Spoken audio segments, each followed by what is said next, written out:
presentamos la información más actualizada del mundo de las finanzas, el movimiento de los mercados bursátiles y los mejores consejos de inversión. Noticias Globovisión Economía. De lunes a viernes a las 3:30 de la tarde. Por Globovisión.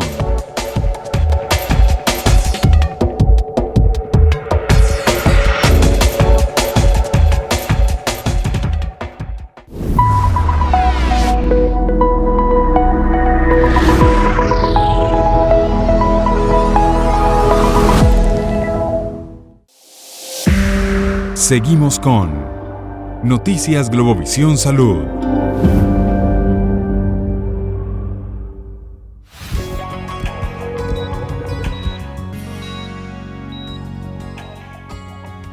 Continuamos con más de Noticias Globovisión Salud y a propósito del mes de la lucha contra el cáncer de colon, veamos a continuación de qué se trata esta patología.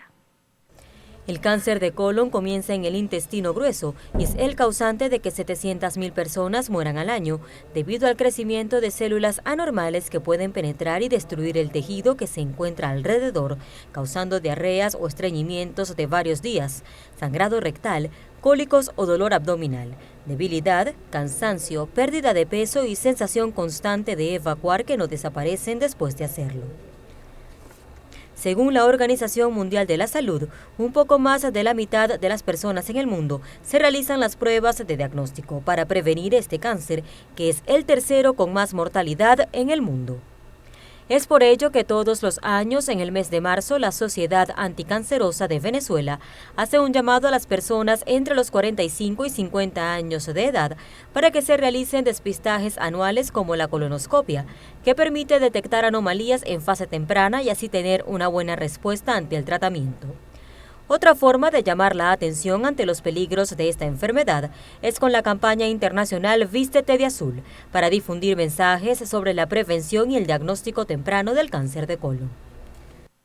Así es, el cáncer de colon es identificado con la cinta, este lazo azul en la parte de la prevención, la parte de concienciación, que es bastante importante, no solamente en el mes de marzo, sino durante todo el año. Y para hablar de este tema, cáncer de colon, estamos con el doctor Juan Carlos Díaz, el coloproctólogo, nos acompaña la tarde de hoy. Bienvenido, un gusto tenerlo acá con nosotros. Muchas gracias, Daniela, por tu invitación y un saludo a tu distinguida audiencia por la invitación. Y precisamente veíamos el cáncer de colon. Exactamente, estas células que son alteradas en la parte del colon. Hablemos primero la función del colon en nuestro organismo para entender un poco más la importancia de este órgano y ir viendo poco a poco cuáles son los factores de riesgo y qué va a determinar que una persona pueda desarrollar o no cáncer de colon.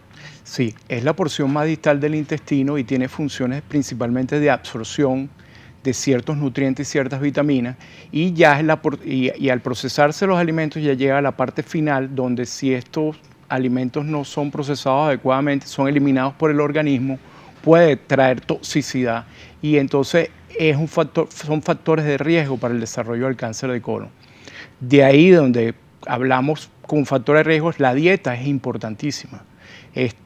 Mantener un bajo consumo de carnes rojas o alimentos procesados, incrementar la ingesta de fibras con verduras, legumbres, frutas y bastante ingesta de agua. Entre otros factores predisponentes también está el sedentarismo y la tendencia a la obesidad, el consumo de cigarrillo y el consumo excesivo de alcohol.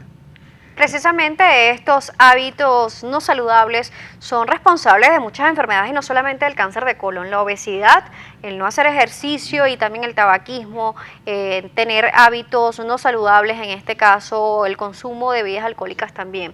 Hablaba de la parte de alimentación y podemos decir ahí sí que queda bien el caso de que comemos y somos eso que comemos. Entonces, hablaba sobre la fibra y hablábamos que el intestino, el colon queda en esta parte del intestino y el intestino necesita esa fibra para funcionar de manera correcta de esas personas que también son estreñidas. Entonces, es bueno conocer esto y saber que el tipo de alimentación también va a hacer algo en nuestro organismo y podría ser la predisposición para desarrollar o no alguna de las enfermedades, en este caso el cáncer de colon, ¿no? Sí, correcto. Existen en la producción o en las teorías que se manejan la teoría del pólipo que degenera en cáncer y la teoría del cáncer de colon que no es de origen polipósico sino de origen hereditario. El mayor porcentaje, más del 80%, se origina en un pólipo. Y ahí tenemos que hablar entonces de prevención. ¿Cómo hacerlo? Porque si este pólipo se diagnostica precozmente, el tratamiento es sencillo y no va a degenerar. Estos pólipos crecen lentamente a lo largo del tiempo. El pólipo no es más que un revestimiento o un crecimiento anómalo de la mucosa o el interior del colon o del recto, porque puede verse en el colon o en el recto. Doctor, ¿en este caso es más predominante en hombres o en mujeres o en ambos sexos es por igual? La incidencia es más o menos igual. Lo que sí hemos visto en nuestro país, y por eso tenemos que hacer este tipo de información científica dirigida al público para prevenir la enfermedad, es este tipo de programas que o sea, debemos conversar sobre la prevención. Si lo diagnosticamos precozmente, o sea, vamos a tener menos morbilidad y menos mortalidad. Precisamente el diagnóstico oportuno es la punta de lanza en cualquier tipo de patología y el cáncer de colon no escapa a esto, y el cáncer de colon también es conocido por ser uno de los cánceres, como se desarrolla de manera lenta, puede ser tratado de manera oportuna y también tener muy buenos resultados.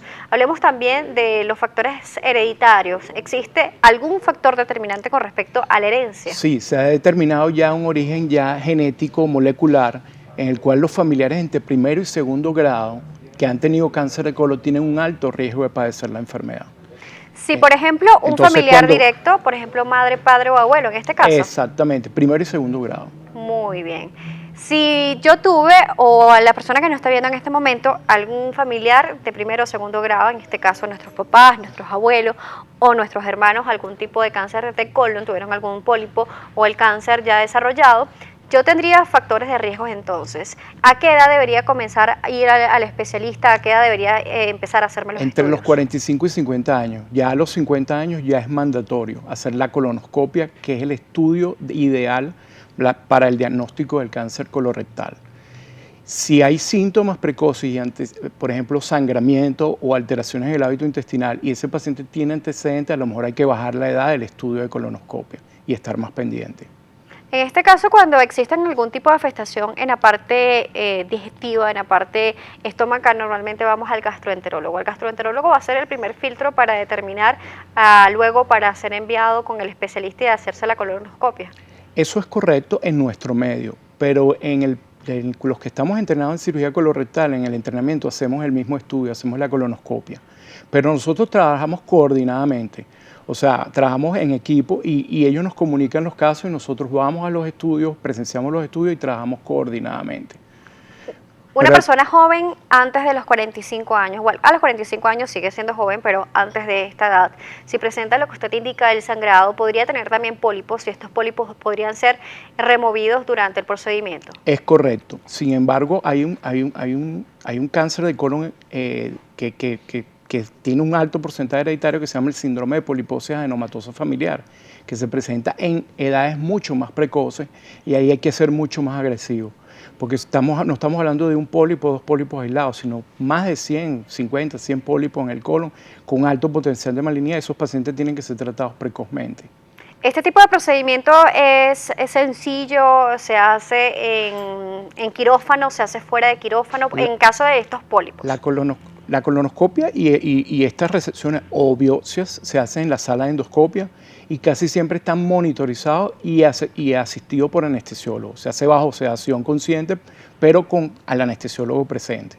Y precisamente el estudio de colonoscopio también lleva una preparación previa. Se mandan a algún tipo de preparados que las personas refieren de que los ayudan a evacuar de manera que no sienten dolor, que son bastante amenos en este caso, por lo menos en el momento que tienen que evacuar, porque ustedes necesitan toda esta zona limpia para poder hacer el estudio, ¿cierto? Eso es correcto. La preparación empieza con una dieta líquida por lo menos 24 horas antes y a partir de las 4 de la tarde empieza estas soluciones catárticas a producir la limpieza.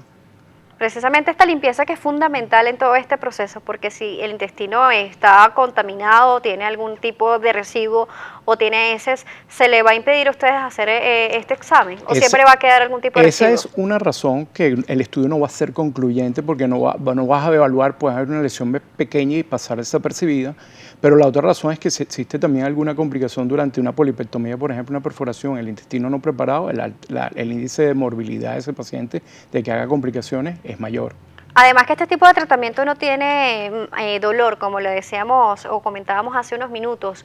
Es una preparación, una solución que va a ayudar a evacuar y que no se va a sentir cólicos ni dolores. Simplemente va a existir esta evacuación y van a poder limpiar toda esta zona, ¿no? Sí, lo que es un poco incómodo para el paciente. Claro, porque tiene que ir varias veces al baño, Correcto. pero no es por lo menos una sensación como cuando una persona tiene algún tipo de malestar o diarrea específicamente, Sí, es una diarrea inducida, pero no con dolor. no con dolor. Puede tener cierto disconfort. Sí. No pueden en este caso podrían seguir hidratándose con agua. Pueden hidratarse con agua o soluciones hidroelectrolíticas hasta unas horas antes del estudio. O sea, Muy ya hay importante conocer esto porque hay personas que de repente no siguen al pie de la letra toda la preparación pensando que no es tan necesaria y vaya que sí es necesaria, porque si no se prepara bien el paciente desde casa, el estudio no va a tener los resultados esenciales y lo que se está buscando. Eso es correcto. Aparte de la colonoscopia, ¿qué otros estudios se pueden hacer para este paciente? ¿Existen algún tipo de otros estudios complementarios? Sí, ¿Cómo se sí, hace? hay algunos casos que por la distribución del colon o por alguna patología el endoscopista no puede pasar, ya sea por mismas modificaciones anatómicas que tiene ese colon, porque el colon no es igual en todos los pacientes. Tiene diferentes alteraciones anatómicas, a veces más largo, más enrollado, sufre ciertas torsiones, entonces el endoscopista no puede pasar. Entonces está indicado lo que se llama la colonoscopia virtual o colonotomografía, que sirve también para el despistaje de cáncer colónico. ¿Y cómo se hace eso? Eso es un estudio que requiere preparación, pero se utiliza un medio de contraste y se hace una reconstrucción tridimensional del colon en un tomógrafo, como una tomografía axial computada de abdomen, pero con énfasis en la reconstrucción del colon. ¿Y en nuestro país existe este tipo de estudios? Sí. Sí, sí se puede Sí, hacer. según- cada vez más limitado porque los problemas de la imagenología, pero sí, sí se puede realizar. Muy bien, nosotros ya conocemos que la preparación es fundamental, que los factores hereditarios son determinantes, que por lo tanto, si usted tiene algún familiar